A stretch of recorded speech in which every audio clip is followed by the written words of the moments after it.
Petite, abonne-toi à la chaîne tout de suite pour ne pas manquer des histoires comme celle-ci. Clique sur « J'aime si tu es déjà intrigué ».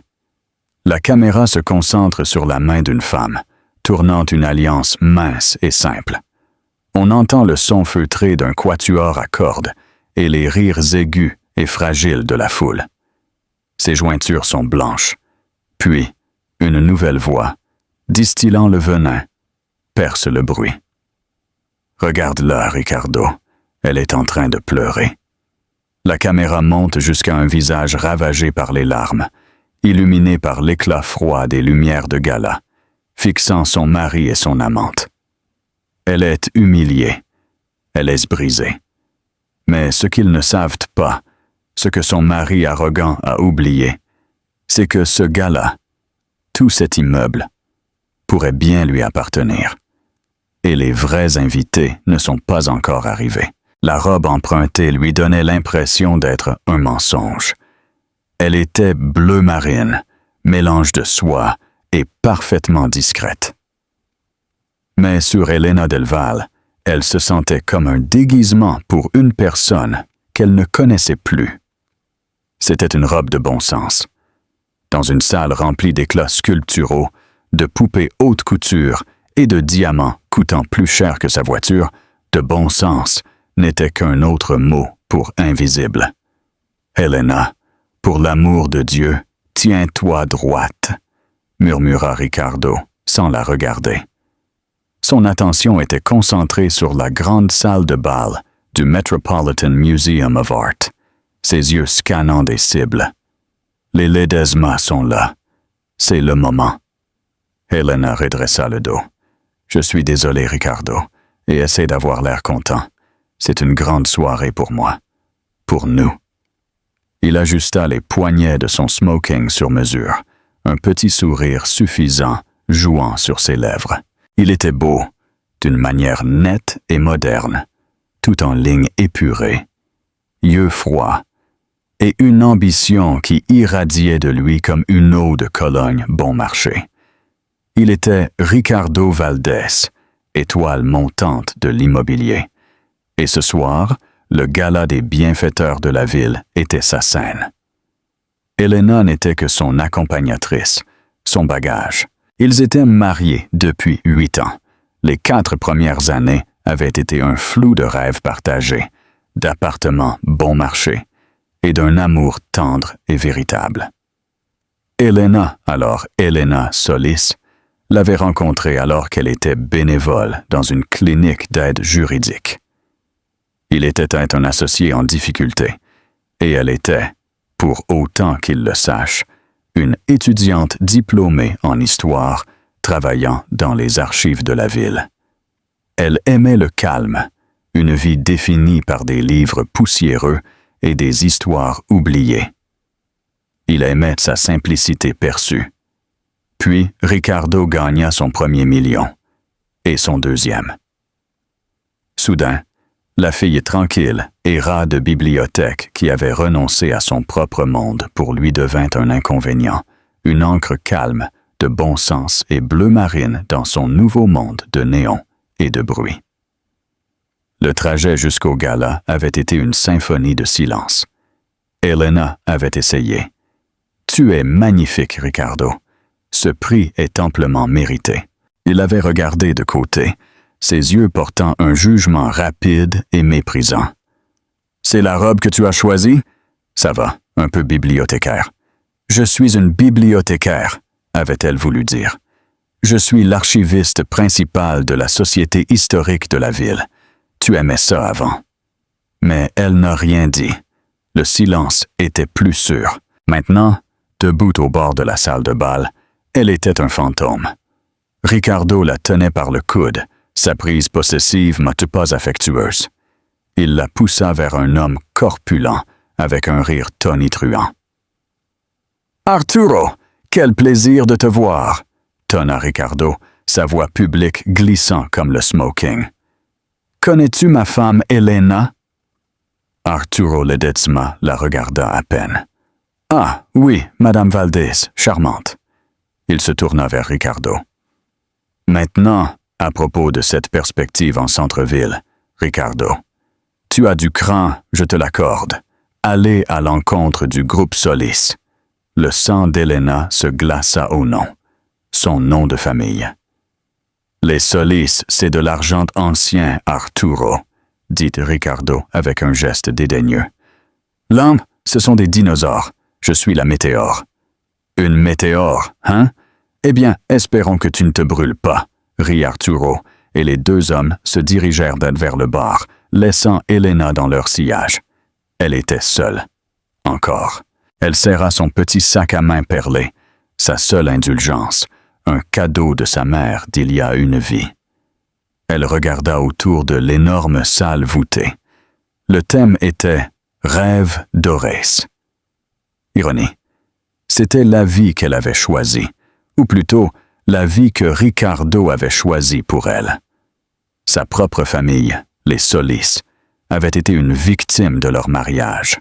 « C'est un requin, Elena », lui avait dit son père. Harrison Solis.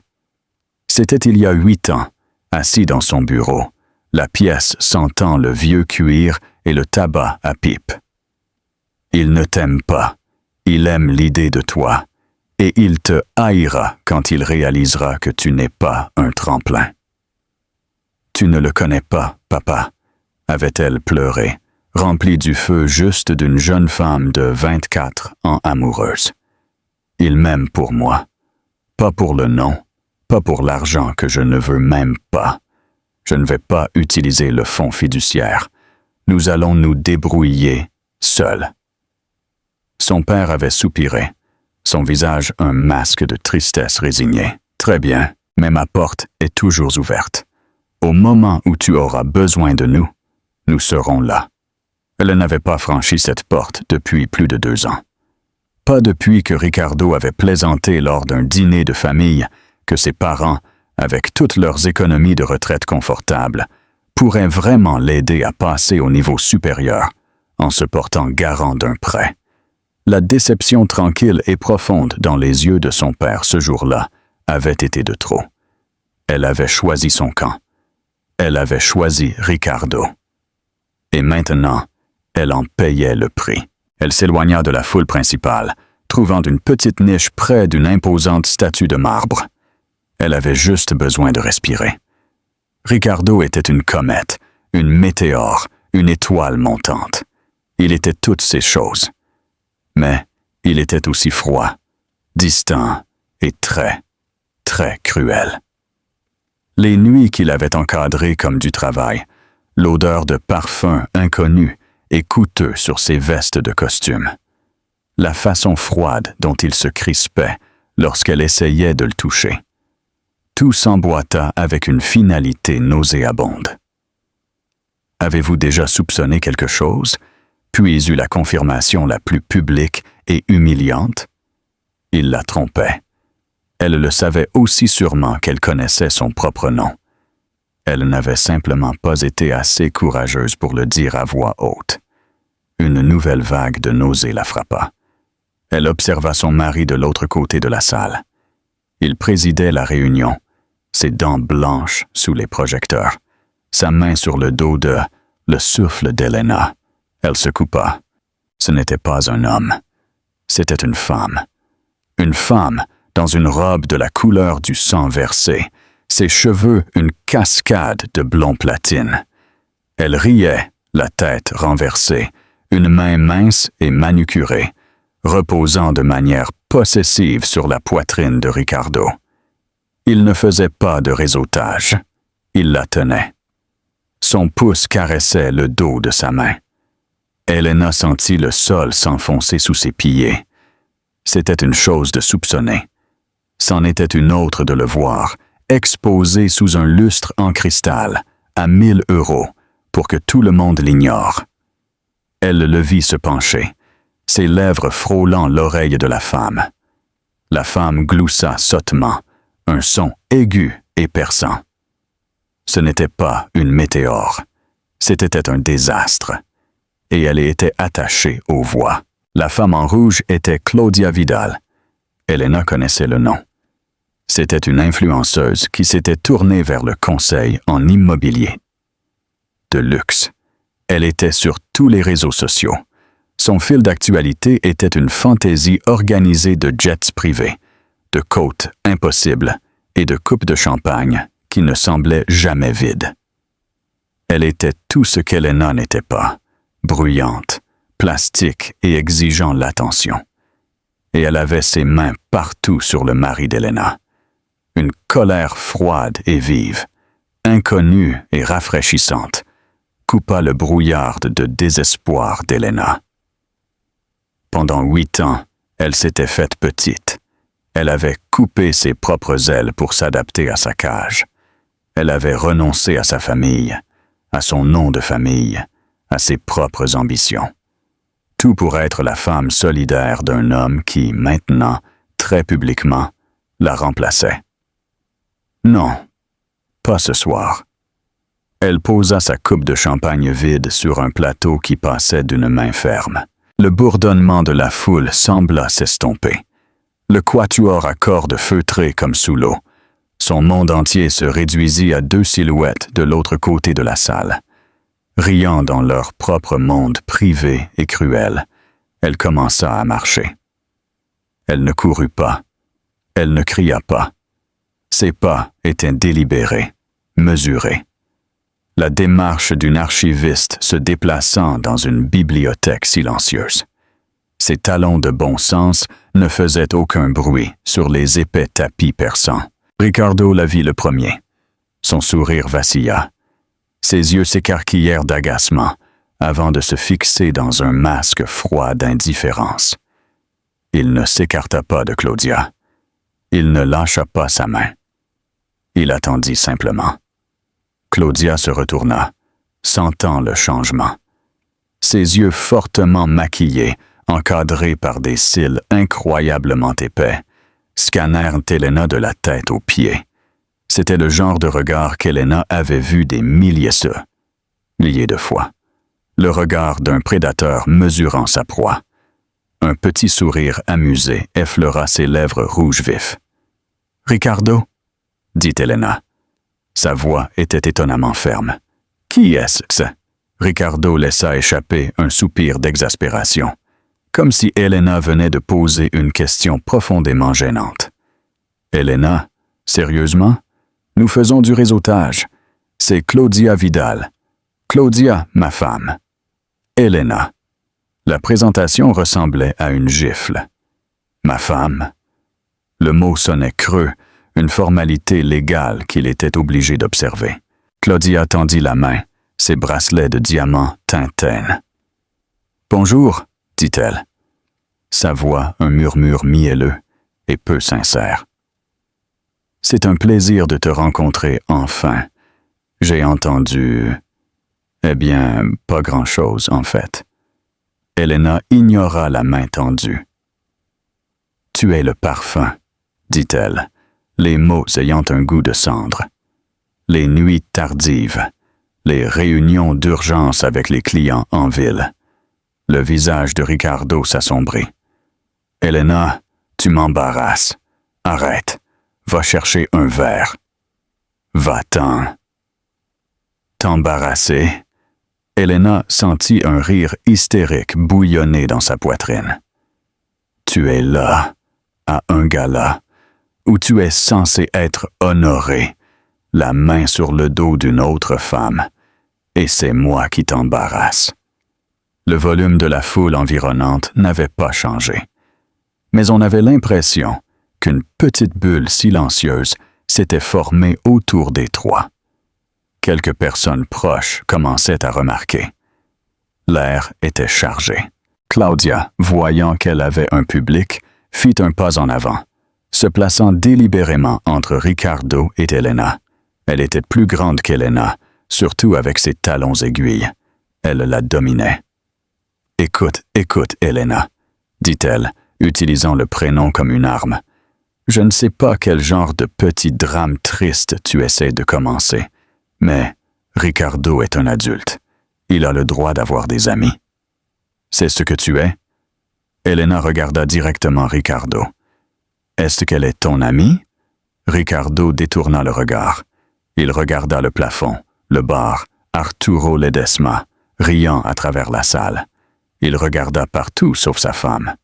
Et à ce moment-là, Elena sut. Le dernier fil fragile d'espoir ne s'est pas seulement brisé, il s'est évaporé. Il n'avait jamais été là du tout. « Il est avec moi maintenant », dit Claudia, sa voix tombant à un murmure de complicité, bien qu'assez fort pour que tout le monde dans leur petit cercle l'entende. C'est juste plus propre de cette façon, tu ne trouves pas?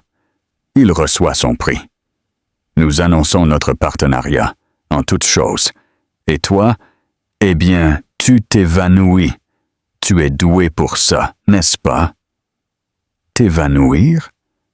Elena sentit la première larme s'échapper. Elle était chaude et vive, une trahison. Elle l'essuya avec rage. Ce n'est pas l'endroit, Ricardo. Oh, je pense que c'est l'endroit parfait, rétorqua Claudia, son sourire s'élargissant. J'appréciais ça. C'était une performance. C'est un gala sur les rêves. Et je suis le sien.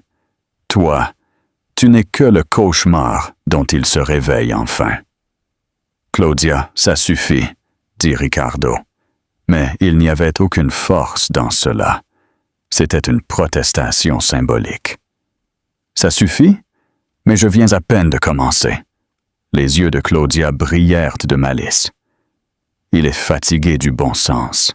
Il est fatigué du calme. Il est fatigué de rentrer à la maison, à une vie beige. Un homme comme Ricardo a besoin de couleur. Il a besoin de passion. Il a besoin de moi. Les genoux d'Elena se sentirent faibles. Elle voulait courir. Elle voulait se cacher dans les archives, dans les piles sombres et silencieuses où le passé était soigneusement classé, et l'histoire ne pouvait pas lui faire de mal. Mais elle était piégée par le cercle d'yeux curieux, compatissant et amusé. Elle regarda Ricardo, son mari de 8 ans, l'homme pour qui elle avait sacrifié sa famille.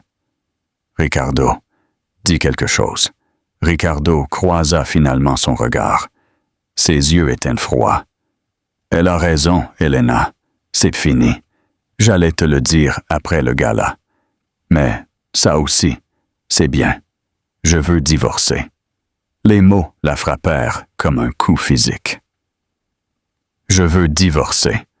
Le barrage se rompit.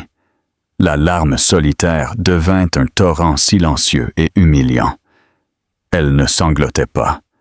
Elle ne faisait aucun bruit. Mais les larmes coulaient, emportant la dernière trace de son sang-froid. Elle porta une main à sa bouche, son corps tremblant. Elle était la femme invisible. Et maintenant, elle était la femme qui pleurait. La femme pathétique, cliché, jetée au gala. Claudia la vit et bondit. « Oh, regarde-la, Ricardo. Elle pleure. » La voix de Claudia était un scalpel, aiguisé et précis, coupant les murmures de la foule. Elle fit un pas en arrière, comme pour admirer son œuvre, ses lèvres peintes en rouge, se courbant en un sourire triomphant. Les larmes d'Elena étaient une humiliation, mais la moquerie, c'était une cruauté spéciale. « S'il te plaît, Claudia, baisse la voix », siffla Ricardo, ses yeux papillonnants. Ce n'était pas le genre d'attention qu'il voulait. Il voulait être sur scène, tenant un trophée en cristal, pas dans un coin avec une femme en sanglots et une maîtresse jubilante. « Pourquoi ?» La voix de Claudia était brillante, faussement innocente. « Laisse-les voir, c'est un feuilleton de la vie réelle. Les gens adorent ça. » Elle tourna son attention complète et venimeuse vers Elena.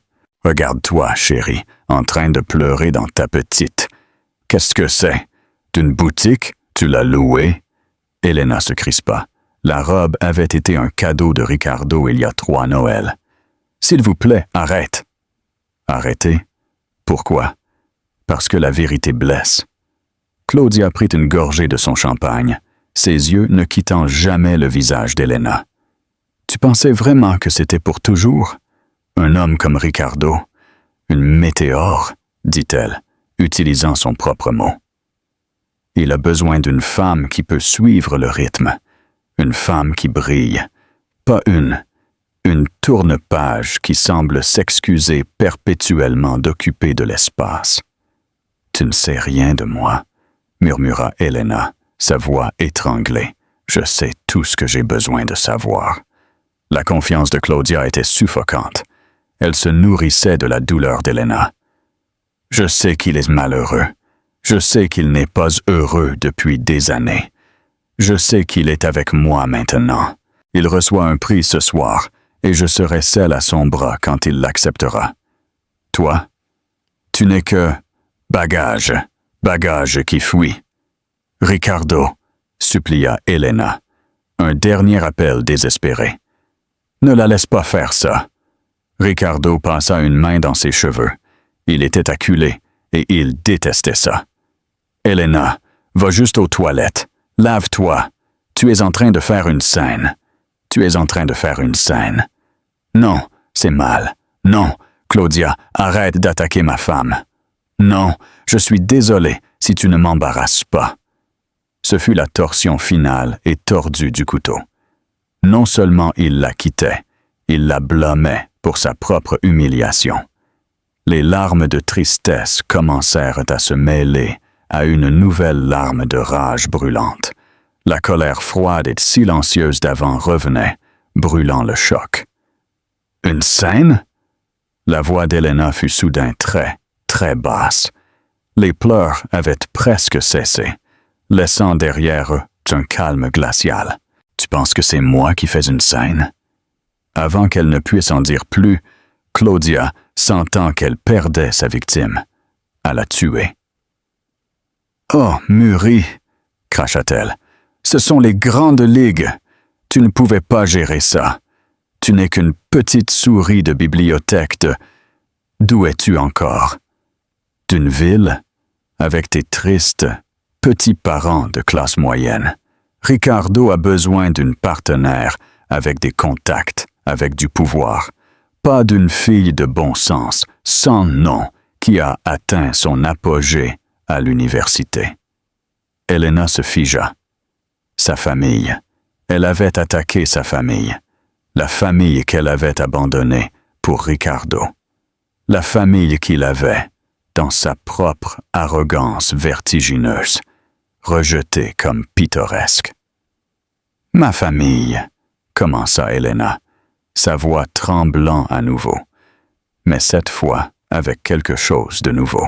« Un rien », termina Claudia pour elle. « Ils ne sont personne, toutes comme toi. Maintenant, si tu veux bien nous excuser, les prix sont sur le point de commencer. Ricardo a besoin de se préparer. » Elle accrocha son bras à celui de Ricardo qui, voyant une échappatoire, se laissa guider. « Helena, dit-il, un coup de grâce final. Je vais demander à mon avocat de t'envoyer les papiers à l'appartement. Pars juste le matin. » Ils se tournèrent pour partir, laissant Helena debout seule, son visage taché de larmes, sa robe bleu marine, un symbole de sa propre invisibilité pathétique. Claudia regarda par-dessus son épaule, un dernier sourire victorieux. Helena resta là, enracinée dans le sol de marbre. La foule, ayant vu le point culminant, commença à murmurer et à se retourner. Leur bavardage un bourdonnement sourd. Le spectacle était terminé. La femme avait perdu. Elle ferma les yeux, prenant une respiration tremblante. Elle sentit le poids lourd et réconfortant du sac à main perlé de sa mère dans sa main. Elle pensa à son père. Ma porte est toujours ouverte. Elle avait été stupide, une idiote fière, têtue et aveugle. Elle avait permis à cet homme et à cette femme de la réduire à cela. Elle avait permis qu'il se moque d'elle, de sa vie et de sa famille. Personne. Les yeux d'Helena s'ouvrirent brusquement. Les larmes avaient disparu. Son regard, maintenant clair et dur comme un diamant, se fixa sur l'arrière de la tête de son mari. « Tu n'as aucune idée, » murmura-t-elle dans l'espace vide devant elle.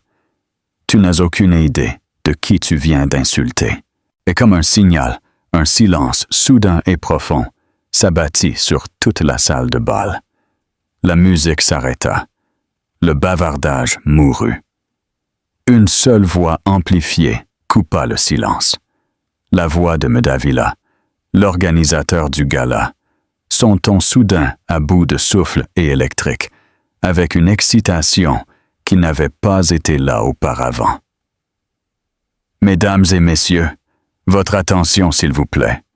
Une note de programme. Nous sommes si profondément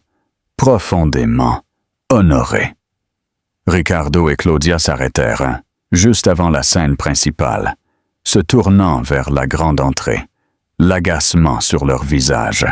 « Qu'est-ce que c'est? » grogna Ricardo. « Ils sont censés annoncer mon prix. Veuillez vous joindre à moi pour accueillir. » La voix de Davila se brisa d'émotion.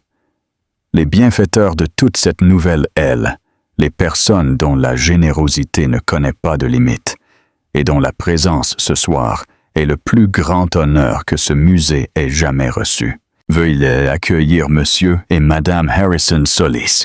Les grandes portes en chêne de 6 mètres de haut, en haut de l'escalier de marbre, furent ouvertes par 4 accompagnateurs en uniforme. La salle retint son souffle. Ricardo plissa les yeux. Solis, comme la banque, je ne les ai jamais vus en public. Ce doit être la vieille garde dont parlait Arturo. Claudia commença immédiatement à se pomponner, arrangeant sa robe et ébouriffant ses cheveux. « Oh, de l'argent réel! Ricardo, nous devons les rencontrer. » Elena ne bougea pas. Elle ne respira pas. Elle regarda simplement l'entrée. Un homme et une femme apparurent au sommet des escaliers. Ils n'étaient pas vêtus de paillettes ou de clinquants. Ils portaient un smoking conservateur et parfaitement ajusté. Ses cheveux argentés épais, sa posture comme une forteresse. La femme à ses côtés, Isabelle, portait une robe simple et élégante de couleur vert émeraude foncé, un collier de perles à sa gorge. Ils irradiaient une puissance tranquille et terrifiante. Ils n'étaient pas de l'argent neuf. Ils étaient argent. Ils s'arrêtèrent en haut du palier, leurs yeux scannant la salle. Une salle qui était tombée dans un silence révérencieux et absolu. Et Elena Valdés, la femme invisible et pleurnicheuse, fit ce à quoi personne ne s'attendait. Elle sourit. « Maman », murmura-t-elle, un son que personne n'entendit. « Papa ?» Harrison et Isabelle Solis ne descendirent pas les escaliers.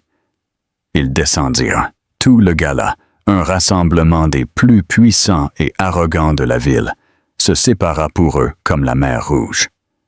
Monsieur Davila, l'organisateur, trottinait presque à côté d'eux, balbutiant. « Monsieur Solis, Madame Solis, nous sommes si reconnaissants.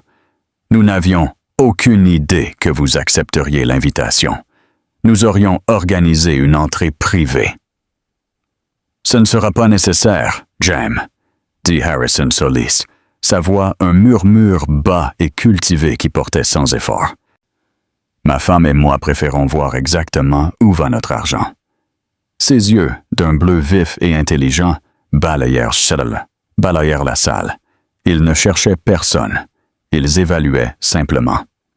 Le regard d'Isabelle était plus doux, mais non moins intense. De l'autre côté de la salle, Ricardo vibrait pratiquement. « C'est ça, Claudia. C'est la connexion que j'attendais. La banque Solis. Si je peux les amener à se joindre à moi. »« Laisse-moi faire, » ronronna Claudia, redressant déjà la cravate de Ricardo, se positionnant comme faisant partie de son équipe. « Nous allons nous présenter. » Mais ils n'eurent pas à le faire. Les Solis, ignorant la procession flagorneuse de milliardaires et de politiciens qui essayaient, d'attirer leur attention, se déplaçait, et il se déplaçait dans une direction très précise. Droit vers la niche où se tenait Elena, droit vers les séquelles de la confrontation. Ricardo, les voyant approcher, paniqua. « Ils viennent vers nous. » Claudia sourit. « Sois charmante. » Il siffla, remarquant que sa femme était toujours là. « Pour l'amour de Dieu, arrange ton visage. Sors d'ici. » Mais Elena ne bougea pas. Elle resta simplement debout, les mains jointes devant elle, regardant ses parents approcher. La peur avait diminué, remplacée par un sentiment de soulagement profond et douloureux. Claudia, toujours opportuniste, vit sa chance de prendre les devants. Elle fit un pas directement devant Elena, la bloquant de la vue, et tendit la main au couple qui approchait. « Monsieur Solis, quel honneur !» balbutia Claudia, sa voix plusieurs octaves trop aiguë. « Je suis Claudia Vidal, associée en développement Valdés. » « Et ceci, » dit-elle, tirant le bras de Ricardo. « C'est Ricardo Valdés, l'étoile montante de ce soir. » Harrison Solis s'arrêta. Il regarda la main tendue de Claudia, mais ne fit aucun mouvement pour la prendre. Son regard glacial voyagea de son visage, descendit à sa main, au bras de Ricardo. Et puis, finalement, passa. Isabelle Solis, cependant, poussa doucement son mari. Ses yeux avaient trouvé leur cible. « Elena !» dit-elle. Le son n'était pas une question, c'était une affirmation. C'était un barrage qui se rompait. Tout le cercle de spectateurs qui avaient observé respectueusement l'entrée des Solis se figea. Le nom d'Elena, prononcé par Isabelle Solis. Le visage de Ricardo devint blanc. Il regarda la femme incroyablement élégante, sa femme. Et encore. « Je suis désolé ?» Le sourire de Claudia vacilla, sa main pendant toujours maladroitement en l'air. « Je ne pense pas qu'elle... C'est Elena Valdés, la femme de Ricardo. Elle est juste... » Isabelle ignora Claudia comme si elle était un meuble. Elle fit les 3 derniers pas et prit le visage de sa fille entre ses mains. Son pouce parfaitement manucuré essuya une trace de larmes de la joue d'Elena. « Ma chère enfant, » murmura Isabelle, sa voix épaisse d'un amour si puissant qu'il était une force physique dans la salle. « Tu pleures ?» Harrison Solis se plaça à côté de sa femme. Il posa une grande main protectrice sur l'épaule d'Elena. Ses yeux, cependant, n'étaient pas sur sa fille. Ils étaient sur Ricardo et Claudia, et ils étaient glaciaux. « Quoi ?» demanda Harrison, sa voix d'un silence mortel. « Que se passe-t-il ici ?» Le silence était absolu. On pouvait entendre la glace fondre dans 100 verres abandonnés. Ricardo bégaya. « Monsieur Solis, monsieur, Elena, tu les connais. » Claudia laissa échapper un rire nerveux et aigu. « Les connaître? Ricardo, chérie, c'est juste une bibliothécaire. Elle leur a probablement servi du café une fois. N'est-ce que pas, Elena? » Isabelle Solis tourna très lentement la tête pour regarder Claudia. C'était la première fois qu'elle reconnaissait son existence. « Ceci, » dit Isabelle, sa voix se dépouillant de toute prétention de chaleur et devenant de l'acier pur forgé. « Est-ce notre fille? » Silence. « Elena Solis del Valle, » continua Isabelle, sa voix s'élevant, se projetant vers la foule à bout de souffle. « L'unique héritière du patrimoine Solis et du groupe financier Solis. » Le visage de Claudia se froissa. Le sang s'endraina, laissant derrière lui un masque de son maquillage pâle et jaune-blanc. Sa bouche s'ouvrit, mais aucun son n'en sortit.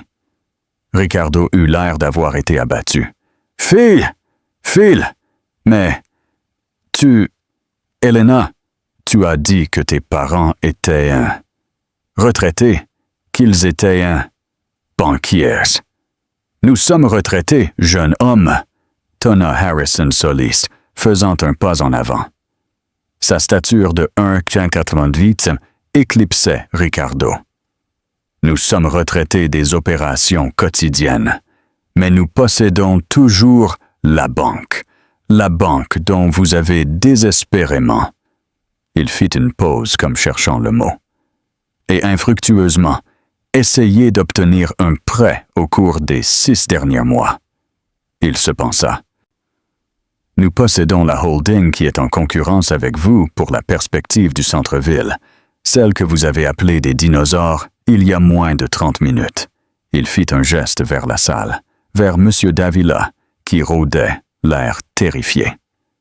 Et nous, conclut Harrison, sommes les principaux bailleurs de fonds de ce gala, de ce musée et du prix de l'étoile montante que vous étiez si sûr d'obtenir.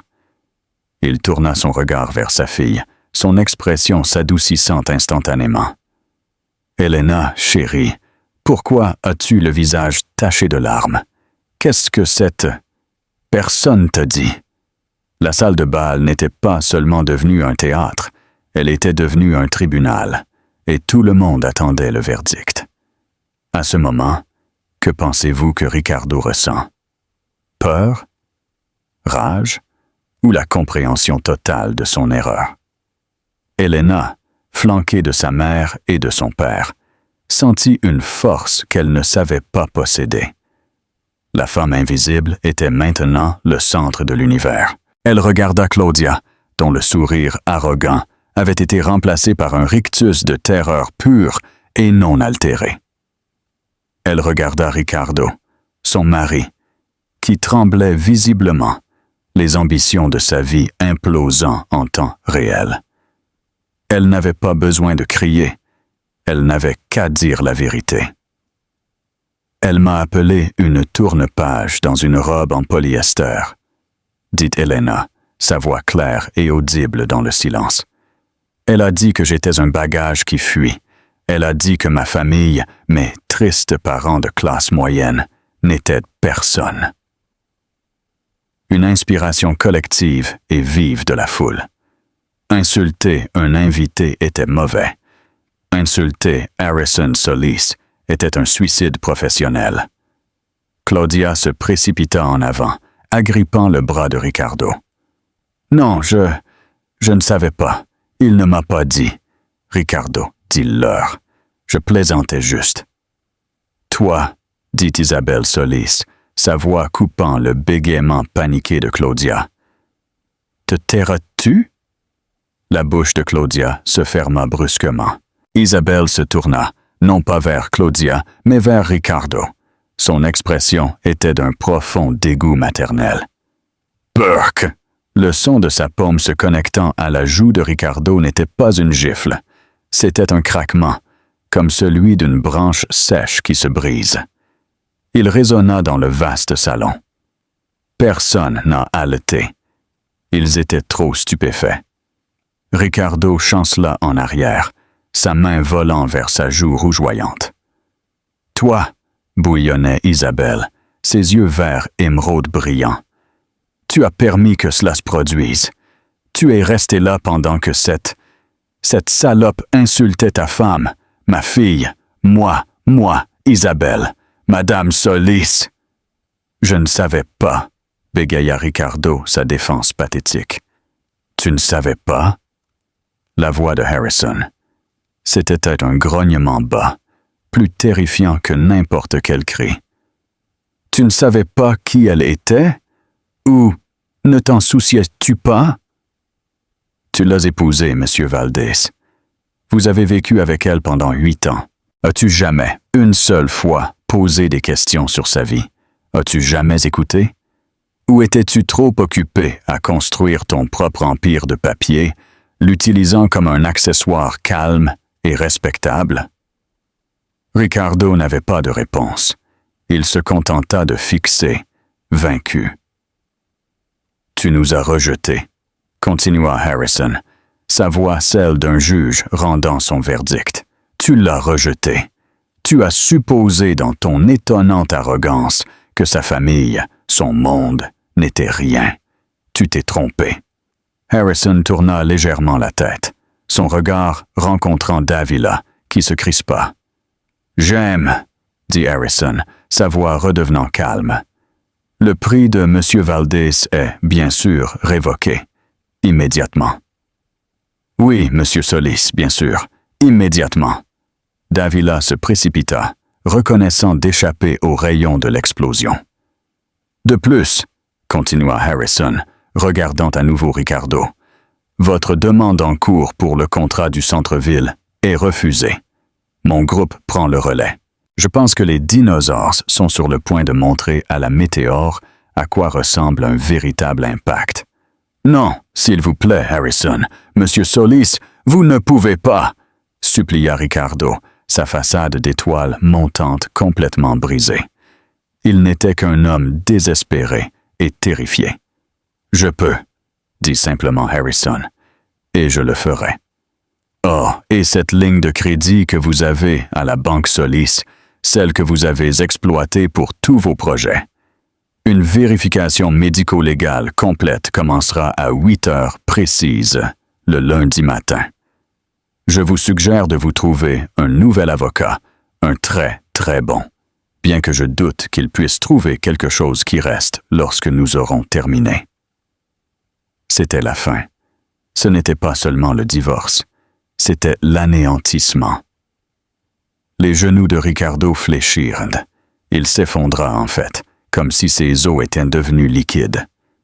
Puis, Harrison Solis tourna son attention vers Claudia Vidal. L'amante essayait de se faire petite, de se fondre dans le marbre, mais son regard l'immobilisa comme un papillon sur une planche.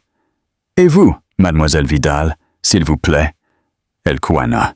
« Je ne suis personne. J'étais juste avec lui. »« Je sais exactement qui vous êtes, » dit Harrison, sa voix teintée de mépris. « J'ai vu votre travail de conseil. J'ai une très longue mémoire pour les visages et pour les noms. Vous ne travaillerez plus jamais dans cette ville. Vous n'obtiendrez pas de prêt. Vous n'obtiendrez pas de cotation. Vous n'obtiendrez même pas de réservation dans un restaurant décent. Vous avez attaqué ma famille. Considérez que votre rêve doré est terminé. » Claudia laissa échapper un petit son étouffé. Elle se tourna, désespérée, vers la seule personne restante. « Ricardo !» cria-t-elle, agrippant la veste de son smoking. « Fais quelque chose! Ne le laisse pas me parler comme ça! Dis-lui, Ricardo !» Dans un dernier acte pathétique d'autopréservation, il la repoussa violemment. « Enlève tes mains de moi !» cria-t-il, sa voix se brisant. « C'est ta faute! Toi et ta grande bouche m'avez ruiné! »« Ma faute !» cria Claudia en retour, son masque soigneusement construit complètement disparu, révélant la cupidité brute et laide en dessous. « Tu m'as dit qu'elle n'était personne!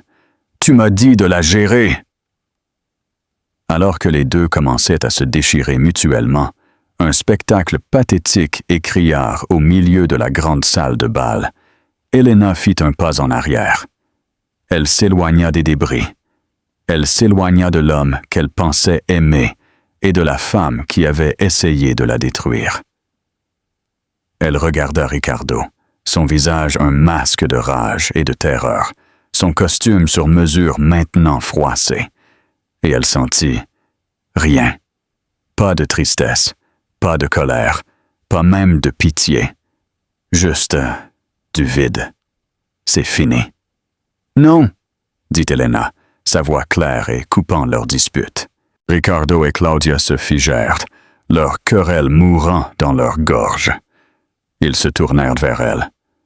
Elena regarda directement Ricardo. « Ce n'est pas sa faute, Ricardo. C'est la tienne. Tu m'as épousé, mais tu ne m'as jamais respecté. Tu ne voulais que la petite amie et épouse bibliothécaire calme et de bon sens. Et quand j'ai cessé de correspondre à ton histoire, tu as cherché une nouvelle actrice pour jouer le rôle. Bien joué. Le problème est que... Elle fit un pas, se tenant entre ses parents, et se tourna vers l'homme et la femme déchirés. Je n'ai jamais été l'actrice, Ricardo. J'étais le scénariste. Elle sourit, son visage de nouveau libre de larmes, sa voix remplie d'une autorité calme que Ricardo n'avait jamais entendue auparavant. « Je veux le divorce, » dit-elle, se faisant l'écho de ses propres mots. « Et je veux le bâtiment. » Elle fit un geste vers la salle de bal. « La nouvelle aile que nous avons financée, elle sera le futur siège de la Société historique de la ville.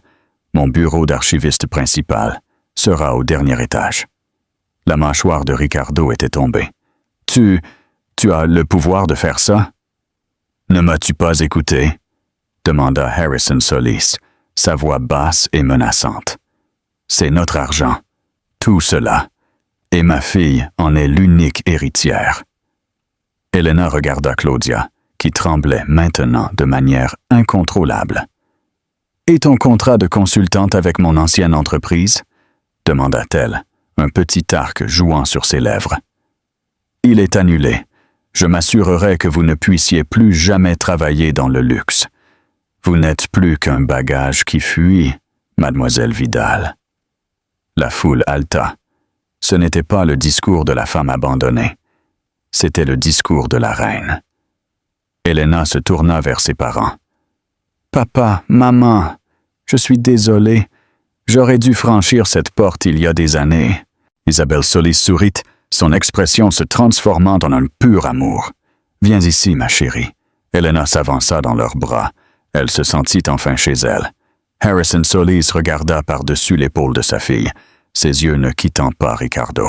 « Je vous reverrai lundi, Valdez, et la prochaine fois que vous choisirez une femme, assurez-vous qu'elle ne soit pas la fille de la personne que vous essayez de voler. » Il fit un signe à Davila. « James, faites escorter ces deux-là hors des lieux, discrètement. » Discrètement, ils étaient le centre d'un cercle de silence de 100 mètres de large. Un agent de sécurité s'approcha de Ricardo et Claudia, qui se tenaient côte à côte, les deux vaincus. Ils ne se disputaient plus. Ils étaient unis dans leur désastre.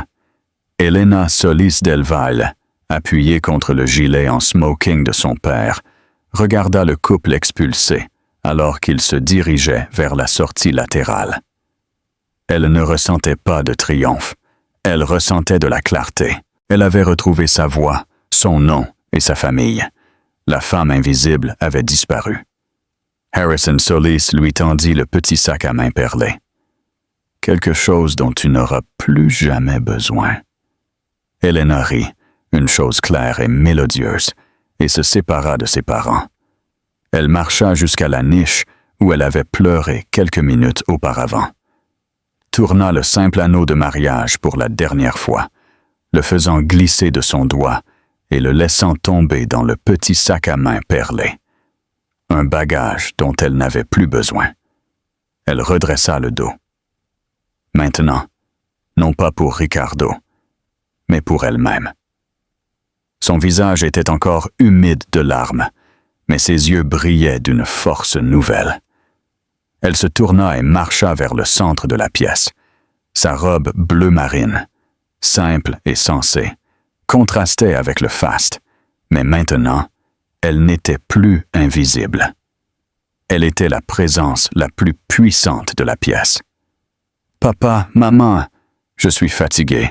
Ramenons-nous à la maison. » Harrison et Isabelle Solis se dirigèrent vers elle. La foule se sépara pour eux, mais cette fois, ils ne regardaient pas les Solis. Ils regardaient Elena, l'héritière, l'archiviste, la météore. Alors qu'elle traversait la salle de bal, elle entendit M. Davila reprendre le micro, sa voix tremblante. « Mesdames et messieurs, veuillez excuser. Veuillez vous joindre à moi pour annoncer que le prix de l'étoile montante de ce soir sera annulé. » La foule a applaudi, mais ils applaudissaient Elena. Elle sourit pour elle-même. les rêves dorés. Elle avait quitté le sien pour cet homme. Mais maintenant, elle était éveillée. Et la réalité était bien plus belle que n'importe quel rêve doré.